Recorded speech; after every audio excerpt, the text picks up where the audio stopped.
I want to thank everyone for tuning into this latest edition of Sunspot. I'm Chris Scott. I'm the enterprise editor at The Sun. I think this is perhaps maybe the 140th episode of the show. And I'm very sorry to say that we have never had on the show Celeste Bernardo, who is the superintendent of the Lowell National Historical Park and a key leader in Lowell. She's not always in the headlines like Eileen Donahue or Joel Boyd or something, but she's very active in the city and the region. And Celeste, I want to thank you for coming on. Thanks, Chris. It's great to see you. Great to see you too. Now, how long have you been the superintendent of the park? So I've been here at 9 years now. Seems like just yesterday. 9 years. Now, if I remember correctly, you succeeded, was it Patrick McCrary? It was Michael Creasy. Oh, Creasy. Okay. Yeah. Okay. And he's still in the Park Service, right? Is he down at He is. Yeah, he's the superintendent of the national parks down in Boston. In Boston, right, right. So when I called you this week to ask if you'd be willing to come on, we were chatting for a little bit. We've always had good chats. And you were telling me how you're actually wearing right now 2 National Park Service hats in addition to the Lowell National Historical Park Superintendent's job. Can you tell our viewers and the people of Lowell the other job that you're doing?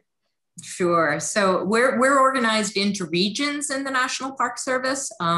We have different regions across the country, and our particular region, Region 1, encompasses pretty much from Acadia all the way down to Virginia. And we have a regional director and then 2 deputy regional directors. And I'm acting right now as the regional director over the parks in New England and New York, which is, it's been a great experience really to see, what's going on, everything from the Statue of Liberty up to Acadia National Park. A lot of great work going on in the parks. And so it's been a really interesting experience. When you look at all the national parks, how does Lowell stack up to, say, the Zions and the Bryces and the Yellowstones and the Tetons? Yeah. How is Lowell looked upon in the Park Service? It's funny because in the early 90s, when the boot mill had just opened, and we had this new partnership education center at that time, it was brand new, between UMass Lowell and the National Park Service, and that was the Songus Industrial History Center. Which is still in operation and still serving over 35,000 kids a year. We were known at that time as sort of a premier urban national park. And that reputation has continued to this day. I mean, Lowell National, and I'm bringing it up because I was working in California in the early 90s, and I left San Francisco to come to Lowell because of that reputation of what an incredible park. It was innovative. It had a great relationship with the community. It was doing fantastic things with education and, of course, the Lowell Folk Festival. So as an urban national park, Lowell is one of the models in this country. In fact, there was a big movement, the Urban Agenda, where they were looking at urban parks around the country, and Lowell was one of the examples and models that was held up as the way to be if you are a national park in an urban area. How are things at the park these days? I know that's a very broad question, so I'll take another stab at that. We've been in full pandemic mode now for a little more than a year. The governor, Charlie Baker, announced yesterday a pretty significant relaxing of standards, and it seems like things will be getting back to normal a little bit. As we know, the the Folk Festival is already a no-go for this year, but Boarding House Park is planned to go forward, right? So maybe you could touch on a few of those things and how are things shaping up as the state begins to reopen a little bit? How is that going to impact the park? Sure. So it's been such a balancing act for the park because we know that, as an economic engine in the park, we attract visitors here, and certainly the downtown needs that. But at the same time, we have this public health crisis where, do we want to be attracting people to Lowell? And so it's been sort of this balancing act. The Boot Mills Museum has actually been open since last July. and our numbers have been very low right now. So we've been sort of looking at how do we start to slowly open. The visitor center has been closed only because of a gigantic HVAC project, Right. Yep. which has been worked on. So that's going to be opening for Memorial Day weekend. Oh, the visitor center will reopen. Unfortunately, we had to make decisions regarding our boats back in the late winter, because that's when we hire all of our boat captains, and we're not going to run the boats this summer. So this was the problem. We were backed up. Our decision making has to happen in the winter. And if we think back to where we were in the winter, it was really vaccines. Everything was up in the air at that time. So that was why we also had to make the call on the folk festival. The summer music series, we have a little more flexibility because the foundation and the park, we're able to sort of, limit the numbers, but we have to have a minimum number at each show to make it work economically. And when I say we, it's really the foundation and Peter Osella, who of course we all know is the lead on it. I'm on the phone with Peter every day. This week we were on, we had to say it's going forward because we don't know, right? And we've been waiting for the governor's guidelines. And Peter just called me this morning. They're not posted yet on the state website. We're going to be looking at those closely. We know, masks could come off in August 1st, maybe venues. Well, August 1st is when our first concerts would be starting because we've been pushing everything back. But we really need to look at the guidelines. We need to talk to the performers still. So it's still, yes, we want to move forward, but we're working with the governor's office very closely, looking at what the state guidelines are. So can you say definitively today that the summer music series is a go, or is it still, leaving yourself some wiggle room there? We have to leave ourselves wiggle room because we have to see what the state guidelines say. Up until August 1st, I think the limit is 250 for these outdoor gatherings or for venues, concert venues. So Peter is studying, we are studying these guidelines, and we'll take a look at the new guidelines that just came out yesterday as soon as they're posted. And we're hoping we'll have an announcement within the week. I would hope, but I don't want to speak for the foundation. Having attended boarding house park shows, it is a tight fit. And if it's a real popular artist, you've got people in front of you, to the side of you, and to the back of you. And, you're pretty congested. And that makes it special in some ways.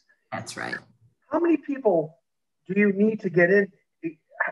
How many people do you need to get in there for a show, make it worthwhile? Right. So we were looking at a number around 900. It had to be 900 per show minimum. But there's a lot of complexity to all of this with the contracts, with the performers and all. And so that's why Peter really wanted to have the opportunity to look at all of this very closely with the guidelines so that we can figure it out. But we know how important the summer music series is to Lowell. We know how important it is to us. So, we are really doing everything possible to make sure that it happens. What's the capacity? What is the capacity of Boarding House Park? So the capacity is over 2,000. The dilemma is we can only sell tickets in advance up to the number that the high school accommodates. Because if it rains, we have to move indoors.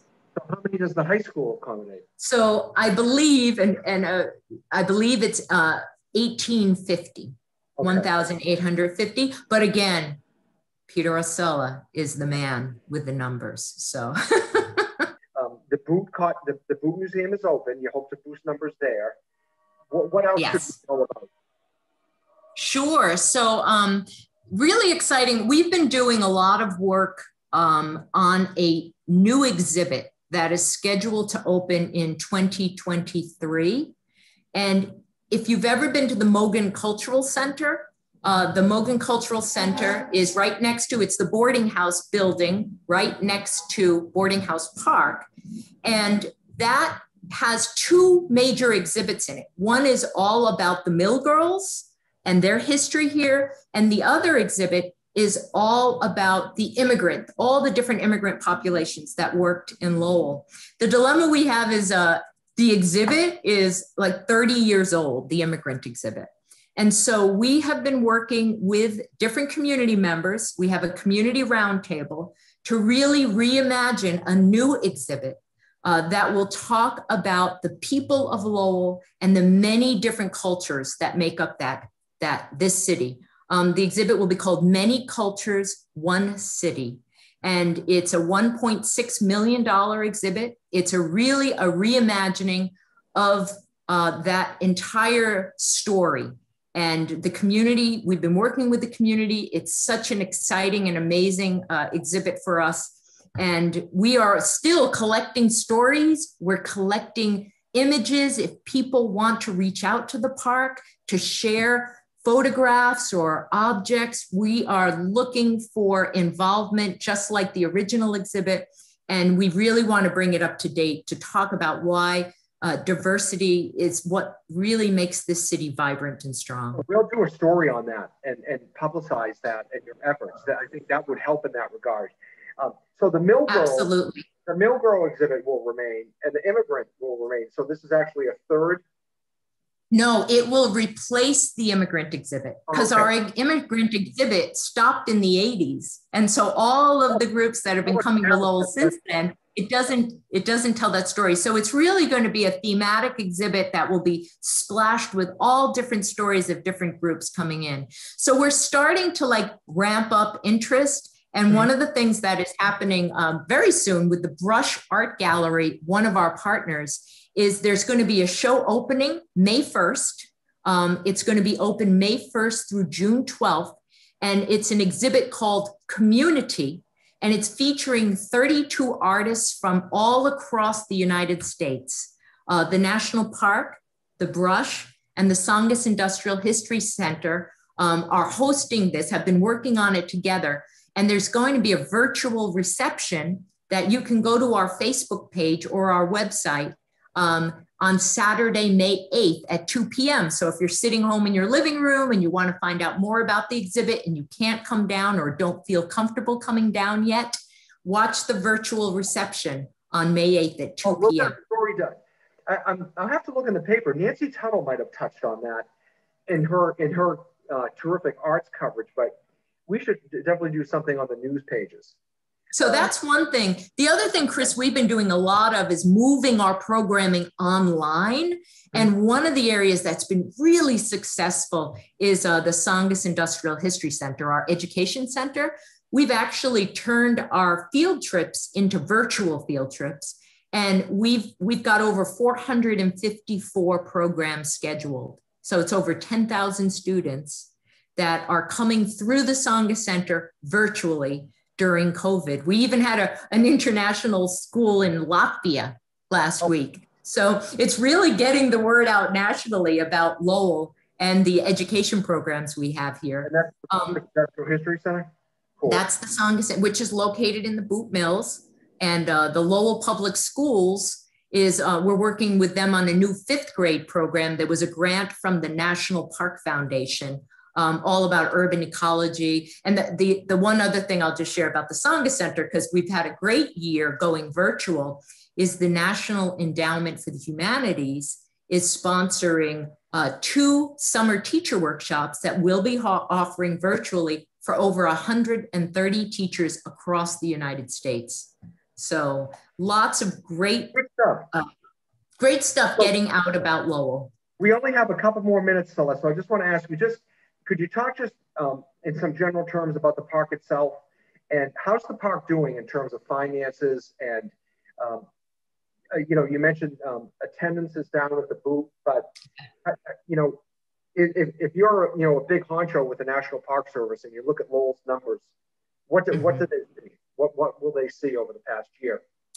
Well, they're going to see our numbers have dropped dramatically, but they will also see that it's been interesting because in Parks that are in more natural areas, the numbers are surging. Right. And parks in dense urban areas, the numbers have dropped. So, you know, COVID is just something that no one could ever anticipate. And, you know, we expect our numbers will bounce back up once this has passed. And I think you're going to see that it's the national trend across the country that people are going to want to be getting out. I'm hoping they'll get out on the canalways where we're not counting. We have the new Riverwalk project that is building a Riverwalk now with the city, our partnership with the city. The Riverwalk will be extended behind Mass Mills from the boot, behind the back over the Lowell Memorial Auditorium. There'll be a new bridge that will go across the river to the Memorial Auditorium. So all of these trails, great opportunity for people to get out. How has that impacted the park? Have you had to make any cuts in programs or any offerings or personnel or anything like that? When we saw this was happening, we sort of scaled back, you know, in terms of vacancies. We've delayed filling some positions so that we could use that money towards our operations because we didn't have fees. So in some ways, it's really given us an opportunity to just sort of scale back.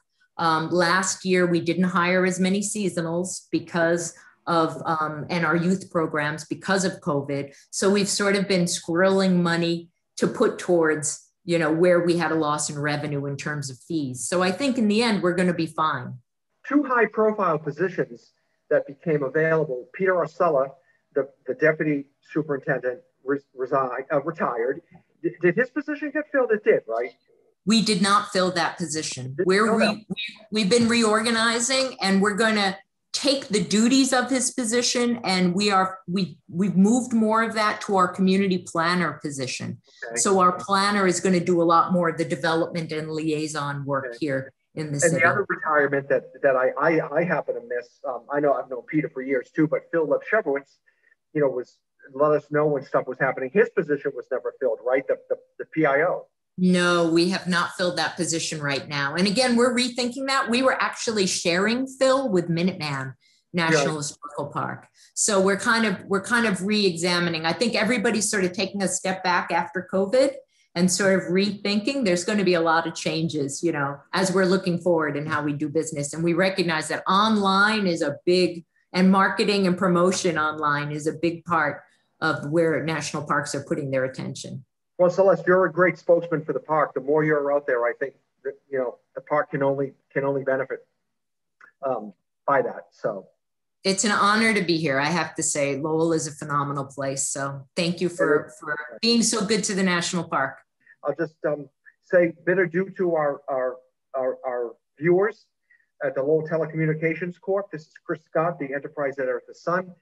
Honored to have Celeste Bernardo from the Lowell National Historical Park with us for this latest edition of Sunspot. Thank you, everyone. Have a good weekend and stay healthy out there.